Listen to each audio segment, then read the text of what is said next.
성경 예레미야서 18장 1절에서 6절까지입니다. 모나리자라고 하는 그림은 지금 프랑스의 루브르 박물관에 있습니다. 1년에 수백만 명이 그 그림을 보기 위해서, 어떤 사람은 오로지 그 그림을 보기 위해서 그곳에 찾아갑니다. 아마 모나리자 그림이 한 100개 정도 있다면 그 그림은 그렇게 귀하지 않을 것입니다. 하나만 있기 때문에, 그것도 거기에만 있기 때문에 사람들은 그것을 보려고 가는 거예요. 그것뿐이겠습니까?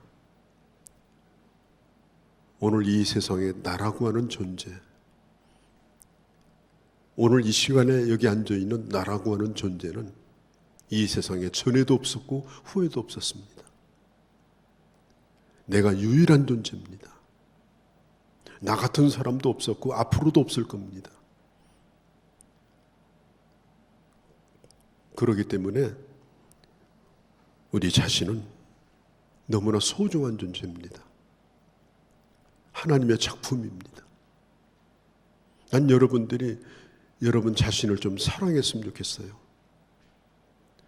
다른 사람이 아무리 나를 우애해주든, 다른 사람이 아무리 나를 학대하든 상관없어요.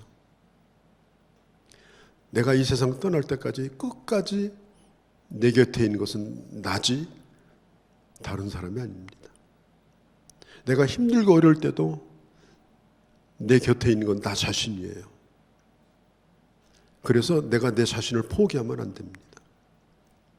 특별히 나는 하나님이 만든 가장 소중한 작품이고, 그냥 전시관에다가 전시하려고 만든 작품이 아니고, 하나님의 뜻이 있어서, 하나님의 부르심, 곧 소명이 있어서 하나님께서 우리를 이 세상에 보내주신 것입니다. 그리고 하나님이 우리를 택하신 거예요. 그리고 하나님이 우리를 구원하신 겁니다. 하나님의 백성으로 우리를 이 세상에 살게 한 것입니다. 그러나 아직은 완성품이 아니고, 아직도 하나님은 우리를 빚어가시는 과정 가운데 있습니다. 오늘 성경에 보면은 농로에다가 올려놓고 돌린다고 했는데, 돌리면 어지럽죠. 돌아가는 데다가 또 모양 만드느라고 툭툭 치면 아프죠. 그런데도 참고 견디다 보면 멋진 작품이 나오는 거예요. 그게 하나님과 나와의 관계입니다. 하나님은 아름다운 그릇을 만드는 토기장이 장인이시고, 그리고 우리는 그 위에 올라있는 진흙과 같은 존재입니다. 하나님의 뜻이 있어요. 가끔 보면 이 위작 논란이 있어요. 뭐 그림 누구 거 흉내냈더라, 사인이 가짜더라, 뭐 이런 거.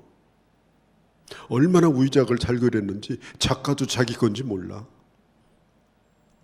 그러나 위작이 있다면 진품이 있는 거예요. 아무리 잘 그려내도 흉내내는 건 진품이 아니에요. 보기에 위작이 더 좋아 보여도 진품이 진품인 거예요. 우리는 스스로 내 자신에게 질문을 던지곤 합니다. 나는 누구일까? 나는 하나님의 작품이고, 그리고 하나님의 정신, 하나님의 생각, 하나님의 의도, 하나님의 혼이 거기에 배어 있는, 그래서 자세히 들여다보면 하나님이 보이고, 하나님의 의도가 보이고, 하나님의 무한한 세계가 반영되어 있는 그런 놀라운 작품으로, 하나님의 숨결을 느낄 수 있는 하나님의 작품으로 하나님은 우리를 지금 만들고 계신 거예요. 그러니까 우리가 얼마나 귀한 존재입니까? 성경에 보면 빌립보서 2장 13절에 너희 안에 행하시는 이는 하나님이신데, 우리 안에 행하시는 분은 하나님이에요. 그런데 이렇게 말해요. 너희 안에 소원을 두고 행하신다. 내가 하나님의 말씀을 들을 때, 나는 이렇게 되고 싶다. 나는 저렇게 되고 싶다. 그런 소원들이 막 생겨요. 나 진짜 믿음으로 살고 싶다. 그 소원을 누가 주신 거예요? 하나님이 주신 거예요. 그리고 우리 안에서 하나님의 행하심으로 그 소원을 이루어 가시는 겁니다. 여러분, 지금도 하나님께서 내 안에서 일하시고 하나님의 작품으로 우리 자신을 만들어 간다는 사실을 여러분 믿으시기를 바랍니다. 에레미야는 20여 년 동안 하나님의 말씀을 자기 동족들에게 증거했는데, 그때 당시 얼마나 우상숭배를 많이 했던지 완전히 하나님을 믿는 백성이라고 볼 수가 없어요. 가장 역사의 어두운 시기, 유대 나라가 바벨론에게 망하기 바로 직전에 이 에레미야가 일을 했습니다. 거의 말기가 돼버린 거예요. 아무리 외쳐도 돌아오지 않습니다. 에레미야는 눈물의 선지자입니다. 그냥 눈 뜨는 순간부터 울기 시작하는 거예요. 너무너무 답답합니다. 이대로 놔두면 망할 터인데 어떻게 하면 좋을까? 절망이 됩니다. 그래서 어떤 때는 골방에 들어가 가지고, 하나님, 나 지금부터 입 다물고 있겠습니다. 저렇게 내 말도 안 듣는데, 또 사방을 다 돌아다녀봐도 의인이 없는 것 같은데 내가 왜 쳐야 됩니까? 그리고 입만 열면 나 데려다가 때리고 가두는데 더 이상 못하겠습니다. 절망했습니다. 그때에 하나님께서 에레미야를 오늘 성경 2절에 보면 도자기를 만드는 도공이 있는 작업장으로 데려가십니다. 너는 일어나 토기장의 집으로 내려가라. 내가 거기서 내가 너에게 할 말을 내가 주겠다. 그 토기를 만드는 현장에서 내가 너에게 할 말을 주겠다. 그리고 그릇을 만드는 걸 옆에서 유심히 보도록 하십니다. 구경을 시킵니다. 충분히 보게 한 다음에 하나님께서 에레미야에게 이렇게 말씀해요. 저 진흙이 토기장이의 손에서 마음대로 빚어지고 그리고 작품을 만드는 것을 좀 보라. 바로 내 백성이 저 흙 한 덩어리와 같다. 그리고 하나님은 도공과 같다. 작품을 만드는 자와 같다. 6절에 보니까 이스라엘아, 진흙이 토기장에 있음처럼 우리 따라합시다. 너희가 내 손에 있느니라. 아주 중요한 말씀이에요. 너희가 내 손에 있느니라. 우리는 하나님의 손에 있는 빚어지고 있는 그릇입니다. 하나님의 손 밖에 깨지고 던져진 존재가 아니에요. 하나님의 손에 있는 그릇. 이 토기장이는 이 진흙을 송에다 담아가지고 그 물레에다가 올려놓고 계속해서 돌리면서 손가락을 아주 세심하게 움직입니다. 깨질까 봐서, 자기 의도대로 작품이 나오지 않을까 봐서 정성을 기울여서 그릇을 만들기 시작합니다. 그래서 사발도 만들고 찻잔도 만들고 술병도 만들고 또 갖가지 모양으로 만듭니다. 6절에 이 토기장이가 하는 것 같이 내가 너희에게 행하지 못하겠는가? 이 토기장이가 그릇을 만드는 것처럼 내가 너희에게 그렇게 하지 못하겠는가? 이사야서 64장 8절에 보면 그러나 여호와여 이제 주는 우리 아버지시니이다. 우리는 진흙이요 주는 토기장이시니 우리는 다 주의 손으로 지은 것입니다. 물레를 막 돌리는데 이 그릇이 만들어지다가 막 흐물흐물해지더니 한쪽 구덩이가 쭉 찢어져 버려요. 그러더니 그런 모양을 하고 있다가 그냥 찢어지고 주저앉아 버려요. 작품에 문제가 생긴 겁니다. 장인이 만들고자 하는 모양이 나오지 않은 것입니다.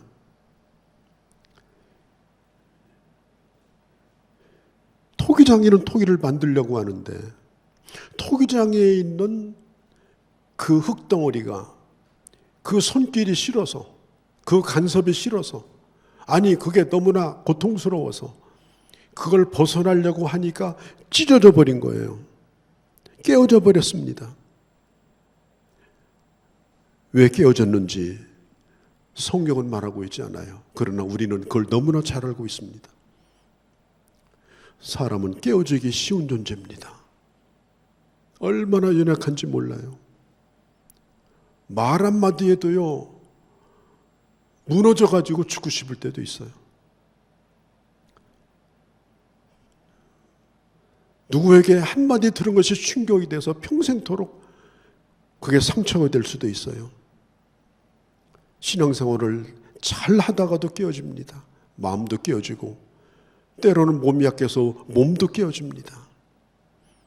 그렇게 신앙생활을 잘하던 사람이 주일 성수도 안 하고 신앙생활과 상관없이 사는 사람들이 깨어진 그릇들이 많습니다.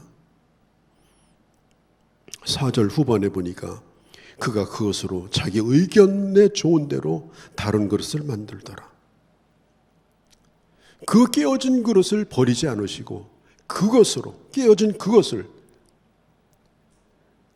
다시 반죽을 해가지고 그 물레에다가 올려놓고 그 토기장의 뜻대로 그 작품을 만드는 거예요.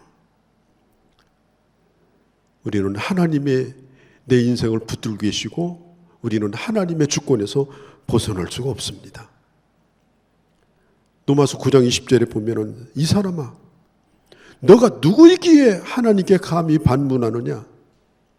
지음받은 자가 어찌 나를 이렇게 짓느냐고 항의할 수 있겠느냐?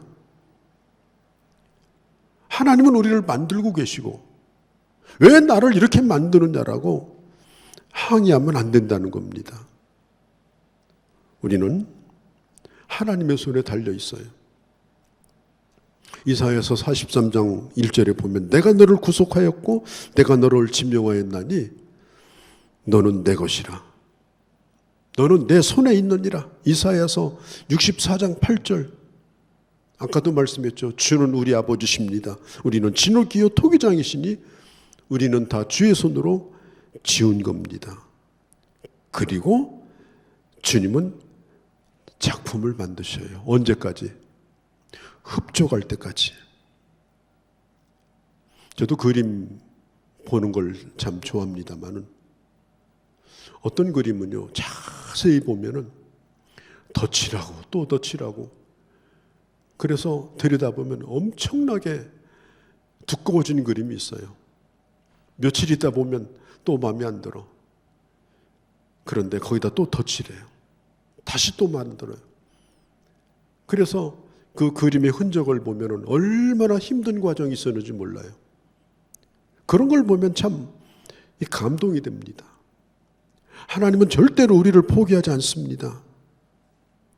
하나님 보기에 좋은 작품이 아니면 안 됩니다. 하다 많은 거 안 됩니다. 중단 안 하십니다. 하나님의 수고가 결코 헛되지 않도록 반드시 좋은 작품을 하나님이 만드십니다. 언제까지? 일생토록. 그러니까 여러분들은 갈수록 하나님을 닮아가야 돼요. 자세히 들여다보면 여러분들에게서 하나님이 보여야 돼요. 하나님의 마음이 보이고 하나님의 손길이 보이고 하나님의 숨결이 여러분들을 통해서 여러분들의 삶을 통해서 하나님의 자비와 하나님의 사랑이 여러분들이 사는 삶의 스타일 가운데서 보여져야 되는 거예요. 하나님의 작품으로 만들어져 가야 되는 겁니다. 하나님이 부르실 날이 가까울수록 더 그러해야 됩니다. 일생토록 진행형입니다. 끝까지 나 자신을 부수지 아니하고 하나님과 싸우면 안 됩니다. 그것은 자기 인생을 굉장히 피곤하게 만드는 거예요. 나도 노력을 해야 돼요. 조지 밀러 목사님이 어떤 분이 와서 기도 부탁을 해요. 선생님, 저는 아침 일찍 일어나서 경건 시간을 갖고 싶은데, 기도 시간을 갖고 싶은데 자꾸 늦잠만 자네요. 목사님, 저를 좀 일찍 일어나게 해달라고 기도 좀 해주세요. 그 말에 이 조지 밀러가 이렇게 말했습니다. 자네가 아침 일찍 일어나기 위해서 자네가 한 발을 침대 밖으로 내놓고 있다면 다른 발도 빨리 내놓을 수 있도록 내가 기도하겠네. 한 발만이라도 내놓게. 그럼 내가 기도해 줄게.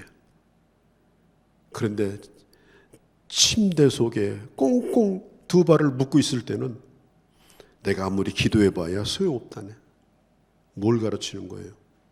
목사님, 저를 위해서 기도해 주세요. 좋습니다. 기도하겠습니다. 그러나 여러분 자신도 그렇게 하도록 행동을 하셔야 됩니다. 기도를 부탁했으면 여러분 자신도 하나님의 작품이 되도록 이제 시작해야 되는 것입니다.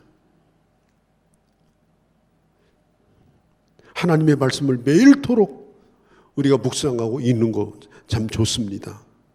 그러나 여러분 스스로도 노력하고 그리고 하나님에게 도움을 구해야 되는 거예요. 모세는 하나님이 쓰시는 그릇으로 만드는데 80년 걸렸어요. 저 바로 왕궁에서 초벌 작업을 하고요. 광야 나와가지고 또 두 번째 작업을 하시고 80년, 40년 쓰기 위해서 80년을 만드셔가지고 쓰신 거예요. 어떤 때는 하나님이 나를 던져버리는 것 같은 때가 있습니다. 일들이 다 허물어지고 사람 관계도 다 허물어지고 건강도 다 허물어지고 내가 세웠던 계획이 다 허무하게 돌아가고 세상이 나를 버린 것 같고 살다 보면 우리가 이런 때가 있어요. 그러나 여러분, 우리가 생각할 것은 그것 자체가 하나님이 우리를 만들어 가시는 과정인 것입니다. 욥기서 23장 10절에 보면 나의 가는 그 길을 아시나니 하나님이 우리의 가는 길을 아셔요.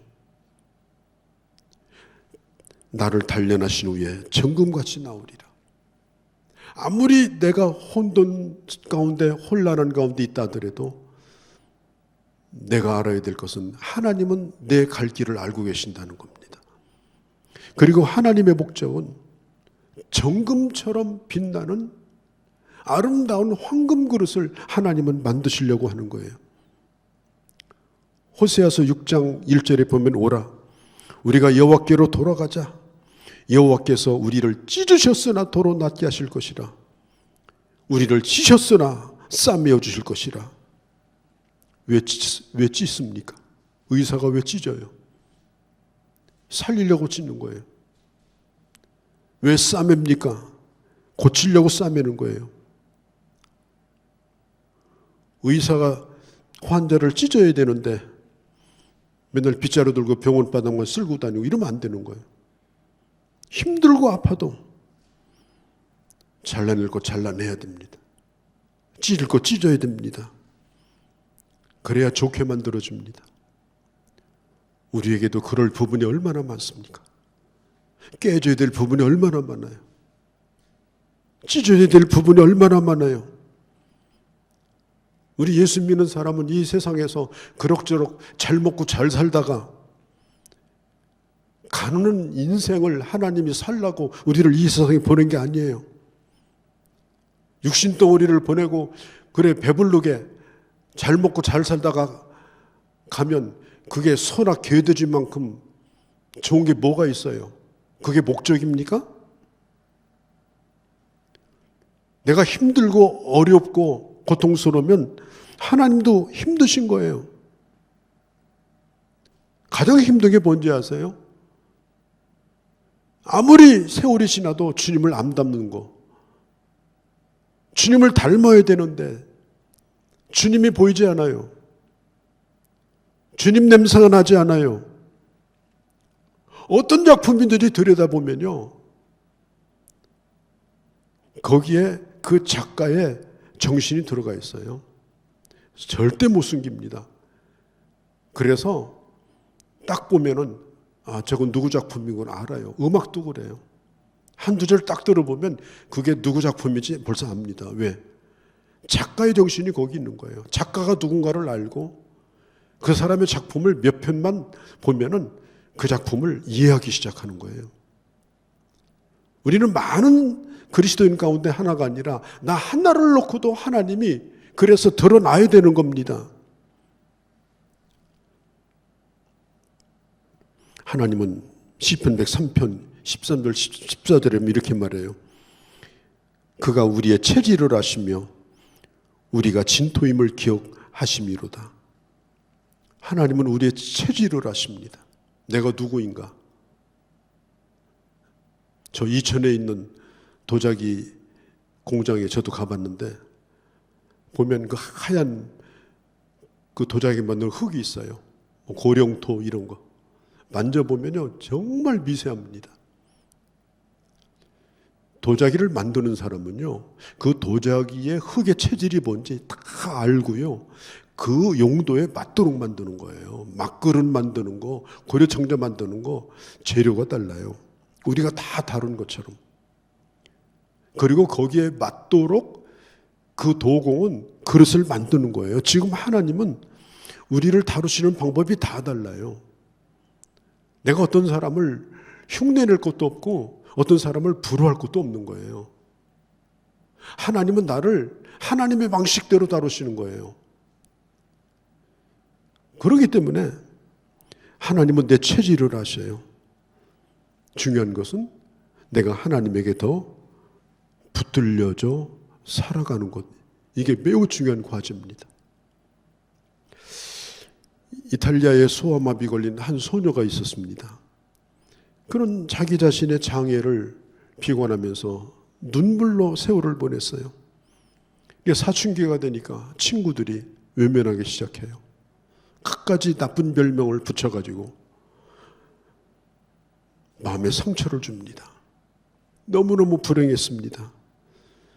그래서 언젠가 죽으려고 침대 밑에다가 약을 숨겨뒀습니다. 그리고 어느 날 죽기로 결정하고 잠자면서 그 약을 마셨어요. 그런데 아침에 깨고 일어나 보니까 죽어야 될 자신이 살아있는 거예요. 내가 왜 살았을까? 그런데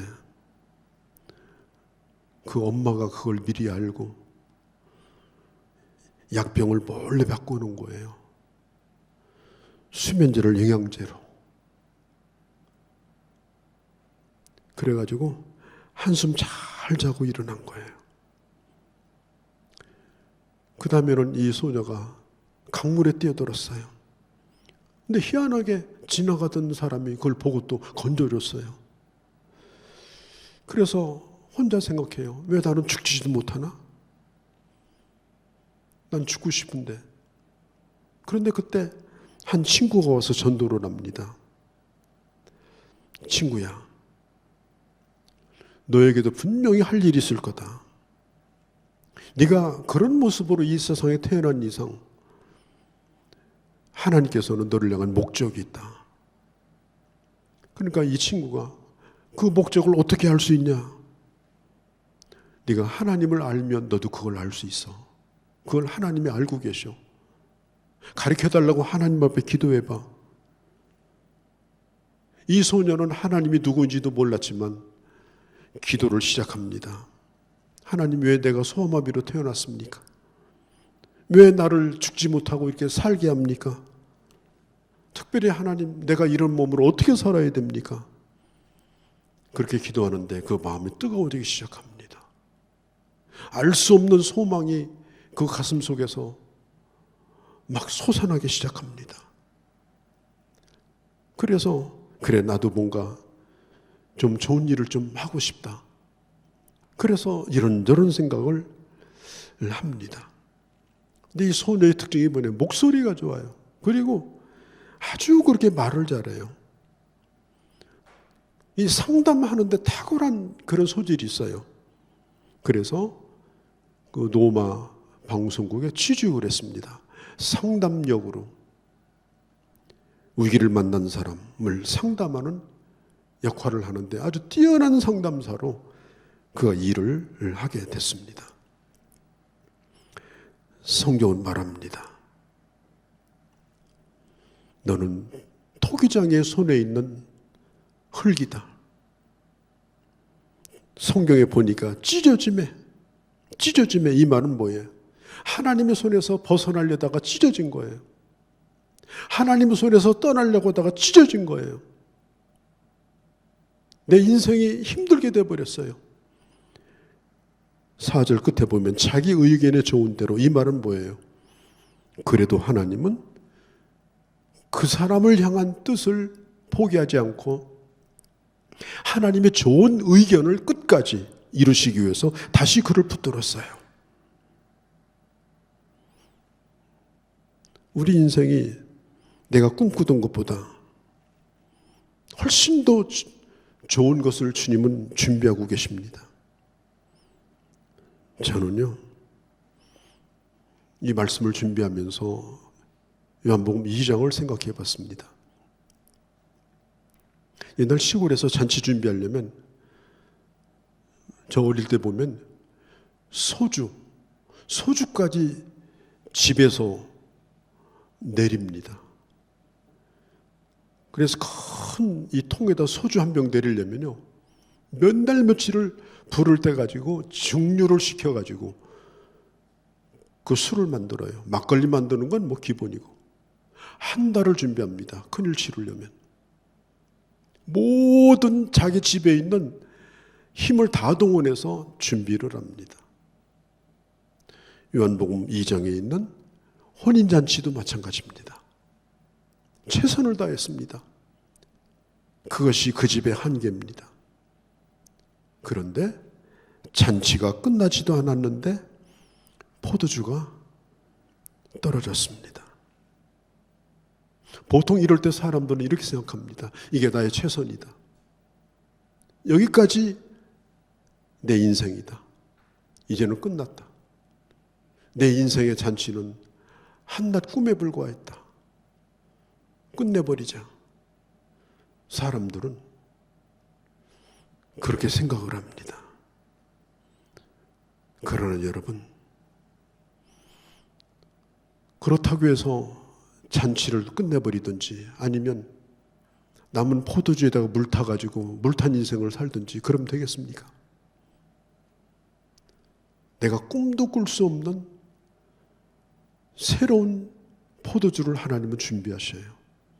먹어보지도 못한 포도주, 사람이 만들지 않은 것, 이걸 하나님은 준비하기 위해서 사람이 만든 잔치를 끝내버리시는 거예요. 끝난 게 아닙니다. 오늘 성경은 분명히 말합니다. 내가 너희 손에 있느니라. 너희가 내 손에 있느니라. 진흙처럼 내 손에 있느니라. 하나님의 손에 네가 있느니라. 하나님의 계획이 있어서 오늘 내가 여기 있다. 나는 하나님의 회복을 믿는다. 나는 하나님의 회복을 믿는다. 하나님은 물에다가 포도주를 타가지고 그럭저럭 흉내내는 인생을 하나님은 살기를 원치 않아요. 내가 꿈꾸던 인생이 아니라 할지라도 하나님은 내가 생각한 것보다 훨씬 더 놀라운 것을 하나님은 준비하고 계십니다. 우리가 세계 각곳을 다녀보면 유명한 건물들이 있어요. 어떤 건물은 100년 동안 짓는 건물도 있어요. 100년 전에 설계사가 설계한 그 설계도를 가지고 그 설계자가 죽었는데도 그 설계도대로 짓는 거예요. 수십 년 동안. 이 건축 설계하는 사람들이요, 이게 설계 의뢰를 하잖아요. 그럼 제일 싫어하는 스타일이 뭔지 아세요? 자기가 그려온 설계도를 봐달라고 해요. 내가 이렇게 집을 지으려고 하는데 어디 손볼 데 없냐고. 이런 사람이 오면 설계사는 정말 밥맛입니다. 그럼 기분 나빠가지고 몇 군데 고쳐주고 가라고 그래요. 오늘 많은 사람들이 인생의 위대한 설계자인 하나님 앞에 나오긴 하지만 하나님의 계획을 그대로 받아들이는 것보다는 자신이 이제까지 세웠던 계획을 좀 손 좀 봐달라고 그렇게 하는 거예요. 하나님은 우리를 향하신 계획이 있는 겁니다. 그 계획은 뭐냐면 하나님의 작품을 만드는 것입니다. 오늘 내 모습을 주님은 이미 다 아십니다. 고쳐가지고 나오는 게 아니에요. 그냥 이 모습 이대로 나오면 하나님의 손에 붙들려지는 순간 하나님의 목적은 베스트입니다. 최고입니다. 그게 하나님의 의견이에요. 하나님의 의견대로 만드신다고 그랬잖아요. 그게 뭐예요? 베스트예요. 작품을 원하시는 거예요, 하나님은. 막 떠먹는 막사발이 아니라고요. 아무나 흉내내고 복제할 수 있는 그런 그릇을 만드는 게 아니에요. 그렇게 하려고 하나님을 수십 년 동안 이렇게 날마다 삼시세 밥 먹고 세월 보내면서 살게 하시겠어요, 하나님이? 먹고 사는 동물도 아닌데 왜 사는지를 아셔야죠. 왜 두시는지를 아셔야죠. 어떤 작품은 보면요, 어디에 찌그러져 있어요. 그런데 감정사가 이렇게 말합니다. 저건 흠집이 아닙니다. 저건 포인트입니다. 그래요. 우리가 인생을 살면서 내가 흠집이라고 생각하고 내가 상처라고 생각하고 이게 내 약점이라고 생각하는 게 있어요. 아닙니다. 여러분들의 삶에 포인트를 두신 거예요. 하나님이 그렇게 지으신 거예요. 이 모습 이대로. 중요합니다. 이 모습 이대로. 내 미래를 주님 앞에 맡길 수 있는가? 이게 중요해요. 고칠 필요 없어요. 주님 손에 올려놓으면 됩니다. 주님의 작업대 위에 나를 두면 됩니다. 나를 최고의 작품으로 만들 걸 믿으시기 바랍니다. 그리고 주님 앞에 내려놓으세요. 그러면 하나님은 하나님의 생각대로 나를 만들어 가실 겁니다. 우리는 하나님의 손에 있는 자입니다. 그리고 하나님께서는 반드시 여러분들을 하나님의 정신과 혼이 깃들어져 있는 그런 최고의 작품으로 여러분들을 만드실 겁니다. 여러분들이 그런 소망을 가지고 오늘 이 모습 이대로 주님 앞에 온전히 내려놓고 주님 안에서 매일매일 살아가면서 마지막 주님 볼 때는 가장 아름다운 하나님의 사람으로 주님의 얼굴을 뵐 수 있는 그런 멋진 주의 자녀들이 다 되어주시기를 주의 이름으로 축복합니다. 거룩하신 우리 아버지, 우리를 이 세상에 보내시고 또 우리가 주의 손에 붙들려져 있게 된 것을 감사합니다. 주님은 나를 위해 십자가에 달려 죽으시고 피 묻은 손으로 나를 붙드시고 지금도 나를 빚어가시고 때로는 불순종하고 벗어나기 위해서 찢어지지만 다시 붙들어 여기까지 오늘 서게 하심을 감사합니다. 아버지, 이제는 어떤 일을 만난다 할지라도 이 하나님의 뜻을 알기에 감사하게 하시고 그리고 어떤 일을 통해서든지 하나님의 사람으로 만들어져 가는, 그래서 하나님을 이 세상에 아름답게 반영하며 드러내는 그런 주의 자녀들이 다 되기까지 주께서 저희들을 인도하시고 특별히 오늘 이 아침에 나온 주의 자녀들을 축복하시고 주께서 함께하여 주시옵소서. 우리 주 예수님의 이름으로 기도하옵나이다. 아멘.